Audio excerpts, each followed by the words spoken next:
Muslims are lying to you about Paul not being a true follower of Jesus. This is a claim that was made by Christian apologist Michael Jones. Paul was a follower of Jesus and Allah. So, was Paul really a Muslim? Or is this another lie by Christian apologists like Michael Jones? If you want to know, please watch this video until the very end. So, let's get started. Now, some Muslims disagree and claim the New Testament is not the teachings of Jesus. It's the teachings of Paul after he corrupted the teachings of Jesus. But some of Islam's most trusted sources disagree and confirm that Paul was a follower of Jesus and Allah. Ibn Ishaq wrote in the Life of Muhammad, "Those whom Jesus, son of Mary, sent, both disciples and those who came after them, in the land were Peter the disciple and Paul with him to Rome." First of all, Ibn Ishaq is not reliable. And also, he never said that Paul was the disciple of Jesus. He's simply quoting a weak hadith from unknown source that we don't know where it came from. So what does this prove? This proves nothing. So there's some things to unpack here. First of all, he claims that Paul is mentioned in the Quran. Well, in reality, no, Paul was never mentioned at all in the Quran. In fact, I actually discussed this particular topic in my book. So I will be quoting or citing some passages from this book. So to cite Ibn Ishaq, this actually clearly says Paul belonged to the followers and was not a disciple. Clearly, Ibn Ishaq said that Paul was not a disciple of Jesus. Please don't forget to subscribe to the channel. Every subscription helps. Now let's get back to the video. Ibn Ishaq also wrote, "Among the things which have reached me about what Jesus the son of Mary stated in the gospel, which he received from God for the followers of the gospel, in applying a term to describe the apostle of God, is the following. It is extracted from what John the apostle set down for them when he wrote the gospel for them from the testament of Jesus son of Mary." He then goes on to quote from John chapter 15, so Ibn Ishaq confirms that the Gospel of John is inspired scripture. Because you're a fool, with all due respect, and you're ignorant of these things. I'm going to read a citation from Ibn Hazm, translated by William Montgomery Watt. With regard to the Pauline epistles, he notes that the short time Paul was in contact with Peter suggests that he could only have an imperfect knowledge of what Peter could bear witness to. He also notes that for 300 years until the conversion of Constantine, the Christians were persecuted and had no secure place for their documents. Later, he moves on to mention contradictions or alleged contradictions between the four Gospels, and to argue that this proves they are completely untrustworthy. The conclusion is that while Muslims are required to honor the revelation received by Jesus, they cannot be certain that any part of the Gospels is a true recording of this revelation. In other words, the Christian scriptures are completely corrupt. So this is basically the Muslim position with regards to the New Testament as a whole, the Gospels in particular. So that particular bit where he says that the Gospel of John considered to be authentic, that's totally BS. Okay? Because every Muslim scholar acknowledges that the Gospels have no isnad. They are not trustworthy. If you use the isnad sciences and apply it to the Gospels, the stories are all completely unverifiable. So how could we believe any of the things that is said in the Gospels about Jesus? Ibn Kathir commented on Surah 36:14, which says, "We sent them two messengers, but they rejected both. So we reinforced the two with a third, and they declared, 'We have indeed been sent to you as messengers.'"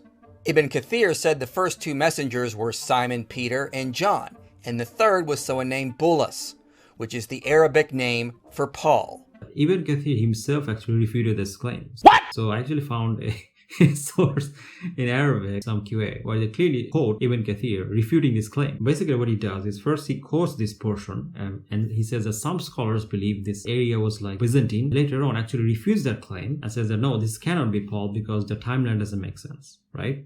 So no, Ibn Kathir's position is not that. In History of Tabari, Volume 4, it says, "Among the apostles, and the followers who came after them were the apostle Peter and Paul, who was a follower and not an apostle. They went to Rome." So Muslims cannot escape this issue by blaming everything on Paul like they typically do.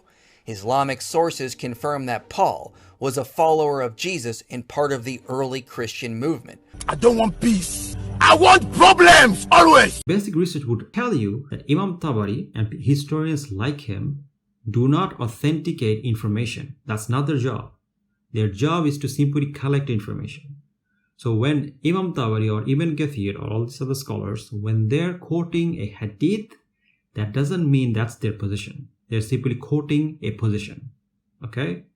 Now, the job of describing actual position of Islam is of a faqih or like a jurist. A jurist will tell you that. A jurist will say, okay, what is the correct Islamic position or Sharia position on this issue, right? That's not their job. Now, sometimes they will do that. Sometimes they will authenticate hadith and whatnot, but they don't always do that.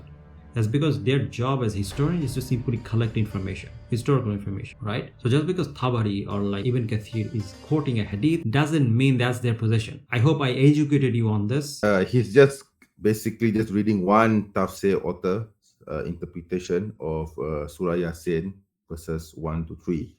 So if you look into the history of tafsir literature with regards to Paul, you will find that there are actually many interpretations against Paul as well, not just Ibn Kathir, because this guy doesn't want to tell you that in the history of the Quranic tafsir, there were many authors who have written tafsir, whether it's from classical era or whether it's present. Ibn Kathir is just one out of many tafsir authors. There are many other authors of tafsir who actually made a negative interpretation of Paul. Among them being Sheikh Ibn Taymiyyah, even stronger in his words against Paul. And this is from page 148. So Ibn Taymiyyah says, and this thing here is what has been created by Paul when he pretended to embrace Christian religion and therefore covered their eyes with the intention of making them deviate. Expoused upon. So he only cites from Ibn Kathir because to him that's the only source which talks about Paul. However, there were many sources. So this guy is either ignorant or he lies. Paper here, which I've written a few weeks ago, Paul and the curse of fabricated scripture. So Paul claims, according to Galatians chapter 1, verses 11 to 12, that he receives the word, whatever words that he received are from Jesus himself. So the verse says, for I did not receive it from any man, but I received it through a revelation of Jesus Christ. So basically, Paul is claiming that he receives revelation, that he accepts inspiration from Jesus directly. If you read 2 Timothy chapter 3 verse 16, Paul says that all scriptures is God breath. So he's talking about scripture being godly inspired. Paul says in Galatians chapter 6 verse 11, see what large letters I use as I write to you with my own hand. So he's claiming that he's writing scripture with his own hand.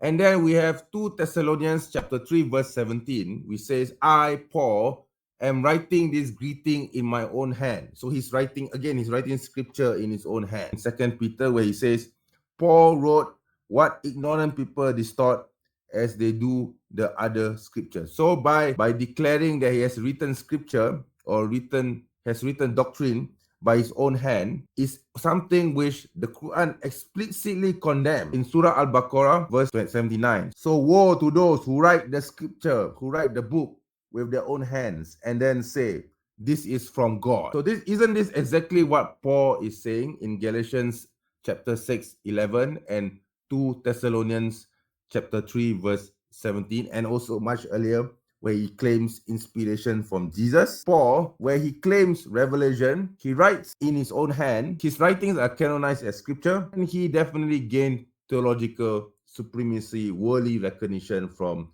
the things that he has written. So this is definitely a fulfillment of the Quran, Surah Al-Baqarah, chapter 2, verse 79. Automatically, Paul is rejected because Paul did indeed write scripture with his own hand. Yeah, I think I've pretty much said my piece. So yeah, I guess that's about it. I want to thank Brother MENJ for joining me in this video. Thank you guys for watching. If you guys like the video, don't forget to like, share, subscribe.